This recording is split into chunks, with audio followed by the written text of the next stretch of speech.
Bueno, ¿qué tal? Bienvenidos a otro episodio de nuestro webinar Analizando Propiedades con Luis. Hoy, como me ven, estoy móvil, estoy en el carro porque tuve que hacer cosas de familia, por supuesto, como siempre pasa. Pero les quería hablar hoy sobre la subasta de ayer, ¿verdad? Había una subasta que estaba pasando ayer, que es la subasta a la cual íbamos a ir teníamos 5 propiedades que podíamos estar comprando, o sea, 5 propiedades que por lo menos habían pasado el primer filtro de nuestro criterio de compra. Y resulta que al final no fuimos a la subasta porque no había, no con, con todas las cosas al final que teníamos que tener en ese criterio de compra. Y entonces, bueno, al final, pues no fuimos a la subasta. Pero les quiero explicar qué fue lo que pasó y para que ustedes vean qué es lo que está pasando, ¿no? Tres de esas 5 propiedades, tres, se le devolvieron al banco, lo cual significa que la gente debía demasiada plata como para que fuera, o sea, como para que existiera espacio para algún inversionista como nosotros comprarla y hacer dinero. Entonces, tres de esas cinco que ya habían pasado por varios otros filtros, al final resultó que tenían problemas de segundas hipotecas, tenían problemas de demandas, tenían problemas de bancarrota, o sea, la gente que era dueña de la casa estaban en bancarrota, o sea, tenían muchos problemas, ¿no? Lo que me sorprende de esto, ¿verdad? Es que en este tipo de casas, cuando tú compras, bueno, no en este tipo de casas, pero la mayoría de las casas que uno compra, ¿verdad? Ellos te dicen justamente para que ellos también tengan cierta paz y tranquilidad, el prestamista, o sea, el banco, te dice, bueno, yo te voy a dar 80%, tú tienes que conseguir el otro 20%. De esa manera yo me aseguro que tú vas a hacer todo lo posible siempre por hacer tus pagos al día y hacerlos correctamente y todo eso, ¿verdad? Este, entonces, ¿por qué les digo eso? Porque cuando tú compras una propiedad, por ejemplo, de $100,000, eso significa que ellos te están prestando 80,000 y tú tienes que conseguir 20,000. Si la propiedad es de $500,000, ¿verdad? Entonces ellos te están prestando 400,000 y tú tienes que conseguir 100,000. Justamente porque ellos saben que si tú estás poniendo 100,000, va a ser más difícil para ti simplemente no pagar y perder los 100,000 si ellos van a la subasta, pues si te quieren quitar la casa. Entonces, cuando pasa así, que le quitan la casa a la gente por falta de pago, el banco tiene que cubrir el mínimo, ¿verdad? Que es lo que se les debe a ellos esencialmente, y empieza entonces la subasta en ese número. Entonces, lo normal, ¿verdad? Es que veamos casas que son más o menos nuevas, que son como las que hemos estado buscando nosotros, ¿verdad? Construidas en los últimos 5 o 10 años, este, que los dueños de estas casas, ¿verdad?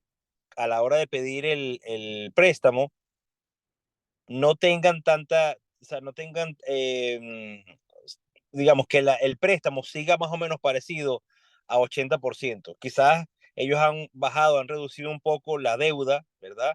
Y ahorita ya no deben 80%, ahorita deben 78, 77, 75%, ¿verdad? Eso significa que entonces en una casa como las que nosotros hemos estado buscando, cuyo este, valor puede ser de 400,000, el valor de mercado sea de 400,000, es normal, ¿verdad? Que la gente deba como 300,000, porque es más o menos 75%, ¿verdad? Eso significa que entonces a la hora de ir a la subasta, el el mínimo que se va a empezar la subasta va a ser en 300.000. O a veces empiezan un poquito más bajo para darle un impulso a la subasta, ¿no? Entonces empiezan en 230, por decir algo, para que la gente piense que es un buen negocio y van para la subasta, para participar de la subasta en esos 230, que en realidad después al final empiezan a subir rápidamente y pasan de los 300.000, que es más o menos el precio en el que ya uno debería estar frenando. O sea, ese debería ser el tope máximo si uno está en esa, digamos, está participando de esa subasta. Pues. ¿Qué pasó con estas tres casas? Que si la casa era, el valor de mercado era 350.000, el valor de mínimo, ¿verdad? En el valor en el cual se iba a empezar la subasta era de 340.000 o 325.000 o 350.000. En esos tres casos pasó eso. Entonces, lo cual significa que estas personas debían mucho más de ese 80% que es lo que es normal. Entonces, eso me hace pensar a mí que hay varias razones por las cuales eso está pasando, ¿no? Una de las razones es, pienso yo, que es porque subieron los intereses tan rápidamente, ¿verdad? Desde el año pasado para este año. Ha habido mucha gente que en ese momento les dijeron que, o sea, cuando ellos refinanciaron, cuando compraron las casas o lo que sea, las compraron con un interés variable y el interés variable resulta que ahora, si las compraron en el 2020, 2021, 2022, esas casas y el interés es variable, resulta que ahora ya el interés empieza entonces a subir, ya no está en 3% como fue cuando las compraron, ahorita está en 7,5, 8%, y entonces la cuota, si antes era, por decirles algo, era 2.000, ahorita es 3.000 o 3.500 o 4.000. Entonces sube demasiado la cuota mensual que las personas estarían pagando. Eso hace, ¿verdad? Que si la persona no lo puede pagar, porque muchas personas no lo pueden pagar, ellos dejan de pagar y entonces empiezan a acumular una deuda y es muy fácil que esa deuda extra, si se quiere, ¿verdad? Suba hasta 50.000, 100.000 dólares muy rápidamente. Porque si ustedes se ponen a ver, si la persona antes debía 2.000 y él estaba pagando su 2.000, pero ahorita lo que deben es 4.000, ¿verdad? En su mensualidad, y dejan de pagar los 4.000 porque no les da, ellos ni siquiera pagan los 2.000 que les daba porque el banco no se los acepta. El banco no acepta una cuota por la mitad o una cuota parcial. El banco acepta es la cuota completa. Entonces, ¿qué pasa? Que ya no debes 2.000, ya debes 4.000. Y debes 4.000 el primer mes, y después 4.000 el segundo, y después 4.000 el tercero, y después 4.000 el cuarto, y así vas. Entonces, es bien fácil, ¿verdad?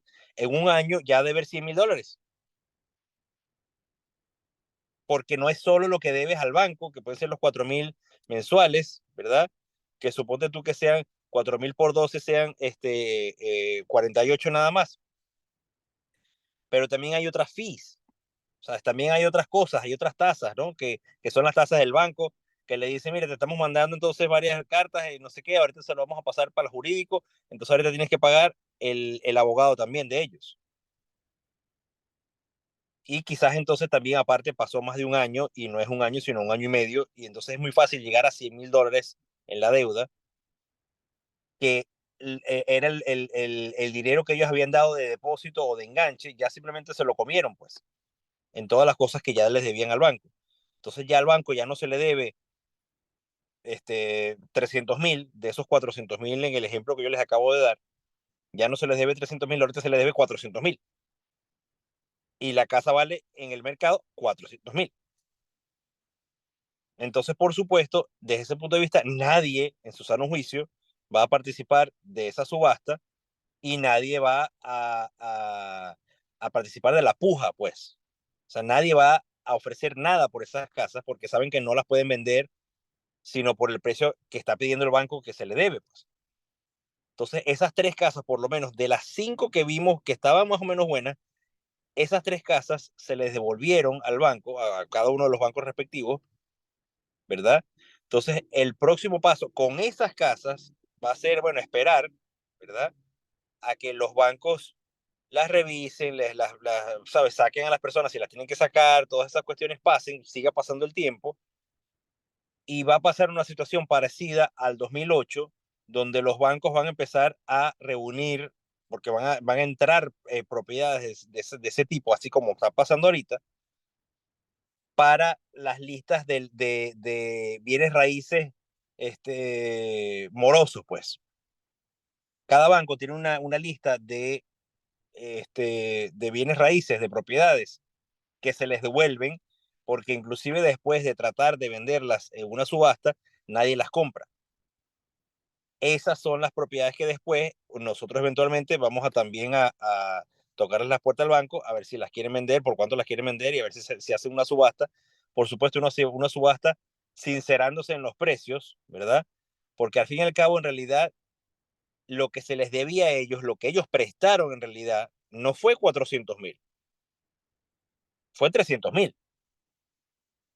Entonces, quizás ellos sí son capaces de empezar la subasta de nuevo en 300.000, condenando esa otra parte de deuda, que es deuda adquirida extra, ¿verdad? Que esos son los otros 100.000 que yo les estoy diciendo en el ejemplo, ¿verdad?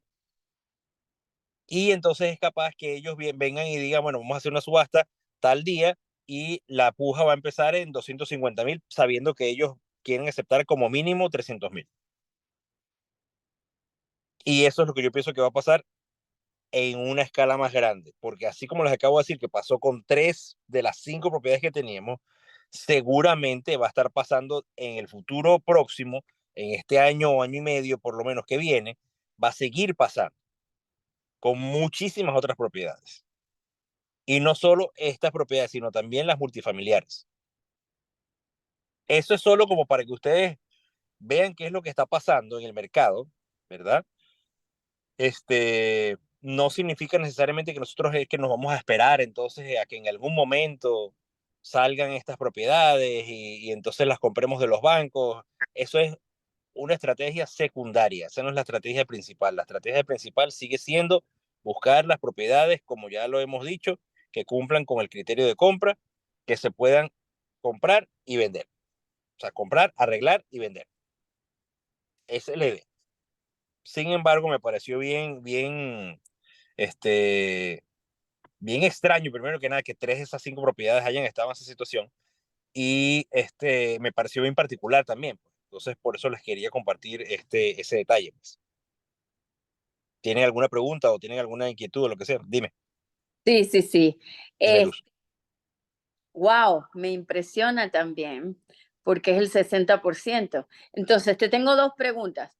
Sí. Una, si eso sucedió con 3 de las 5, ¿qué pasó con las otras dos? ¿Por qué no fueron a la subasta? O sea, Ah, no, que no, no. Al final no fuimos a la subasta porque esas las sacaron. O sea, acuérdate que lo que pasa con las subastas, ¿verdad?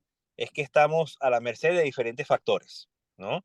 Este, nosotros comenzamos con el análisis, ¿verdad? De un grupo de propiedades grande, ¿verdad?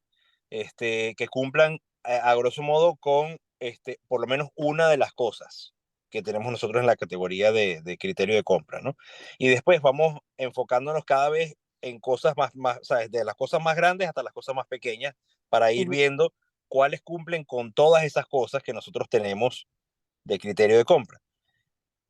La última cosa que hay que pasar es por el hecho de que quizás la propiedad cumple con todas las cosas que nosotros estamos buscando, pero así como nosotros, también hay otros inversionistas que están atrás de esas ok, propiedades y quizás las compran antes de que vayan la subasta. a la subasta, Ujú, que es lo que ya yo he hecho también antes, pues. Ya yo he hecho esa compra, ya yo lo he hecho antes y las hemos sacado antes de la de- subasta, pues. Entonces, cuando ujú. es así, pues la propiedad ya se vendió a otra persona bajo las condiciones que sean, pero ya se vendió, entonces ya no está disponible para que uno vaya a la subasta y la compre.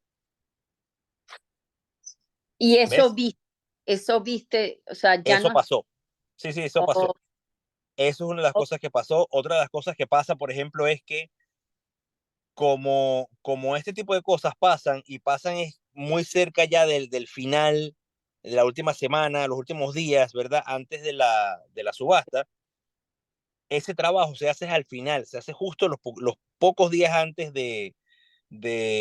antes de la subasta. Es que se va entonces a ver las propiedades, se ve que se verifique, se chequea que todos los papeles estén de acuerdo a lo que uno está buscando, que no tengan otras hipotecas, que no tengan demandas. Ahí es que uno las ve también y entonces por fuera, solo para chequear, porque de nada sirve verla al principio cuando sale a la lista, ¿verdad? De la subasta, y en ese tiempo, en ese mes, pueden pasar muchas cosas. Pareciera una cosa loca, pero puede haber un incendio, por ejemplo, y se acaba o sea, simplemente la propiedad se quema y tú estás sí. pensando que la viste hace un mes y hace un mes estaba perfecta, pero ya ahorita ya no está. Mm, ¿Ves? Entonces, de la misma manera, ese chequeo se hace al final, se hace ya cuando estás más cerca a la subasta como tal, y hay casas, por ejemplo, entonces, Enzo me dijo que fue a ver una de las casas y me dijo, mira, en una de estas casas tenían perros, o sea, dentro de la casa, que yo no sé ni siquiera si vivía la gente ahí ya o no, o simplemente dejaron los perros ahí, ellos van en la noche, yo no lo sé, pero había unos perros grandes que era dentro de la casa, porque, o sea, yo los sentía que estaban ahí en la casa, o sea, los veía. Entonces, y me dice que, bueno, que había muchas otras cosas que denotaban que el mantenimiento de la casa no había sido tan bueno. Entonces, eso ok. significa, y aparte con perros y todo eso, ya tú dices, esto va a tener mucho más problemas. No va a ser una entrada ¿sabes? Limpia, pues de entrar, arreglar las cositas y salir. No va a ser así. Entonces, esa la desechamos. Esa también tiene otros problemas, la verdad, ¿no? Problemas también de hipotecas y no sé qué, y toda la cuestión. Y de demandas de la asociación de vecinos y no sé qué. O sea, esa tenía varios problemas que esa ya desechada de plan, ¿no? Pero Ujú, hay veces que todo está muy bien, pero la casa está en mala condición. Y si claro. la casa está de verdad realmente en mala condición, que tú digas, bueno, que amerite a quizás meterle $20,000 o $30,000, ya ahí ya no vale la pena. Ujú, No vale la pena porque eso significa que tienes que descontar esos $30,000 como mínimo de la puja, pues de la subasta, del límite máximo tuyo para ofrecer en la subasta. claro, claro. Y entonces, si es así, entonces quizás hay otras personas que simplemente están buscando comprar la casa y ofrecen de más, entonces no vale la pena ir para perder el tiempo tampoco, pues. Sí, sí, sí. Ok, ¿Ves? ok. Entonces, Al- eso es lo que pasó con esas. Ok, listo. Te tenía otra pregunta. Sí, Em, estás hablando de los intereses variables que no son fijos. ¿Cuál sí. es, cuál es el incentivo que tiene un comprador? Yo siempre me he hecho esa pregunta y nunca la he hecho, nunca la he formulado. ¿Cuál sería el incentivo de que un comprador tenga al comprar una casa, por ejemplo? Sí, estamos hablando de propiedades. De irse Ah, con una tasa variable, sabiendo el riesgo tan grande que puede haber en cualquier no, mira, momento.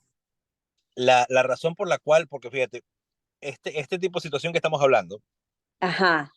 con una sola casa, ya es, es una situación mala para la gente que está comprando.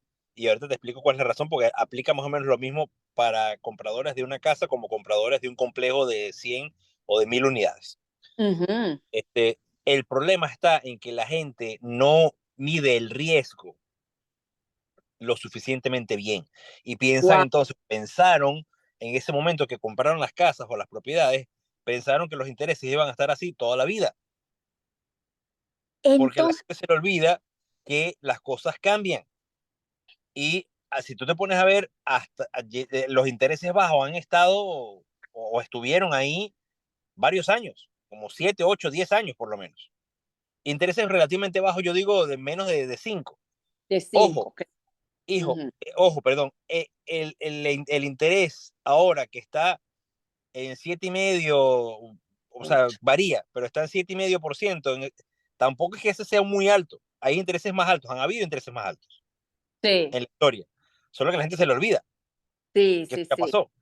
Entonces, ¿qué pasa? La gente en aquel momento les dice, mira, tengo una tasa de interés fija a 3,5%, ¿verdad?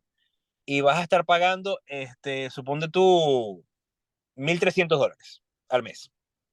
Y tengo una tasa que es menor, la tasa es de, suponte tú, 2,8 o 2,9 o 3% en vez de 3,5, ¿verdad?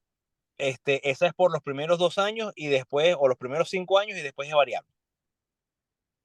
Entonces la gente te dice, y con eso te vas a ahorrar, no va a ser 1,300, con eso te puedes ahorrar $100, por decirte algo.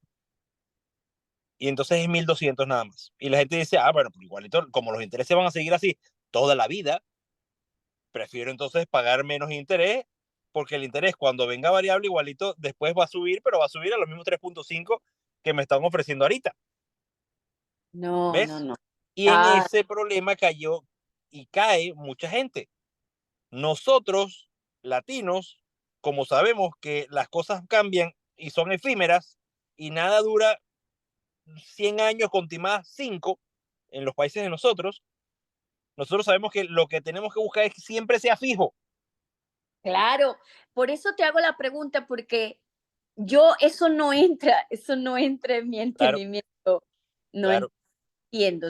Por eso te pregunto, ¿qué incentivo puede tener alguien que se Incentivo que meta pienso, a variar? este es el único incentivo que pienso yo que puede tener la gente. Y así como, Luz, así como hay gente que se equivocó en ese caso comprando su casa y pierde al final su casa, bueno, perdió la casa, perdieron $100,000 en ese ejemplo que yo les estoy diciendo. El problema está cuando tú entonces compras un multifamiliar, o sea, un complejo multifamiliar de 100 casas y tienes que poner para comprarlo 10, 12 millones de dólares y 4 de esos millones de dólares, o sea, 4 millones de dólares de esos 12 son de inversionistas, ¿verdad? Ah, ah, Si sí. pasa esto, por la mala visión de la persona que hizo el negocio, los 4 millones los pierde no la persona que hizo el negocio, los pierde las personas que pusieron plata para comprar la propiedad. Wow. ¿Ves? ¿Ves Ujú. lo difícil que es la cuestión? Entonces, por eso es que a la hora de invertir con quien sea, uno tiene que saber con quién está invirtiendo. Tiene que ser una persona que lo haya hecho antes, tiene que ser una persona que tenga integridad, tiene que ser una persona que sepa lo que está haciendo. Porque si no, ese es el tipo de problemas que pasa. Tal cual, gracias por poner ese marco a nivel de multifamily, porque es mucho, o sea, no son 100 mil Claro, dólares. claro, claro. Esa es la cuestión. Y te digo porque eso fue lo que pasó ya, eso es lo que he visto yo que ha pasado, que pasó con la persona esta, el ejemplo que yo les di hace tiempo, que el tipo perdió 3,200 unidades, o sea, 3,200 apartamentos. Ujú. Perdieron gracias a ese error garrafal de ese tipo, los inversionistas que invirtieron con él perdieron, creo que fueron $60 millones. $60 millones.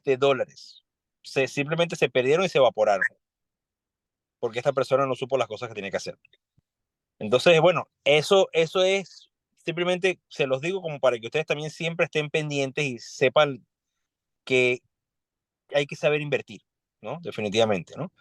Este, ya con respecto a lo que estamos haciendo ahorita bueno, simplemente de comprar las propiedades en la subasta, al fin y al cabo las personas toman sus decisiones, uno no es, uno no está aquí para juzgarlos a ellos por las decisiones que toman, pero uno está aquí es para hacer plata, por supuesto, porque para eso es que estamos haciendo este tipo de reunión, y para después entonces buscar, según ese criterio de compra, minimizar el riesgo, por supuesto, porque este tipo de casas, quizás no esas tres que se devolvieron al banco, pero quizás las otras dos que tenían algunos problemas o lo que sea con el título de propiedad o lo que sea, se pudieran haber comprado. O sea, se pudieran haber ido a la subasta para comprarlas. Pero no, ahí de alguna manera estás abriéndote a más riesgo. ¿Por Claro. qué? Porque estás abriéndote a más riesgo de tener que solucionar esas hipotecas, solucionar esas demandas o los problemas que sea que tiene el título de propiedad para después poder vender la propiedad. Ujú. Entonces ahí ya no estás cumpliendo con la premisa de que tú lo que quieres es entrar y salir del negocio lo más rápido posible. Exacto, exacto, sí. ¿Ves? Entonces, esa es la cuestión, pues ese es más o menos en el momento en el que estamos, esto va a seguir pasando, se van a seguir saliendo las propiedades, o sea, que se van a devolver otra vez al banco. Pero mientras tanto, igualito, lo que les quiero decir es que nosotros seguimos analizando propiedades y eso es lo que estamos haciendo mes a mes, pues. Eso no deja de ser así. Claro. Simplemente les digo para que ustedes sepan qué es lo que está pasando. Era simplemente No, para mantenerlos al tanto. no, sí, súper. Buenísimo. Gracias, gracias. Bueno, muchachos, ¿tienen alguna otra pregunta más antes de irnos? No, por mi parte no. No sé No, Luis, si ninguna. No, pero bueno, No. perfecto. Entonces, bueno, muchachos, entonces los dejo por ahora. Hablamos entonces la semana que viene para ver cómo está el panorama. ok, está ¿Ok? muy bueno. Dale, Muchas feliz gracias, noche. Dale gente. pues, dale seguro, estamos Chao, hablando. Rey. Bye bye. Dale, Buenas noches. chao, chao.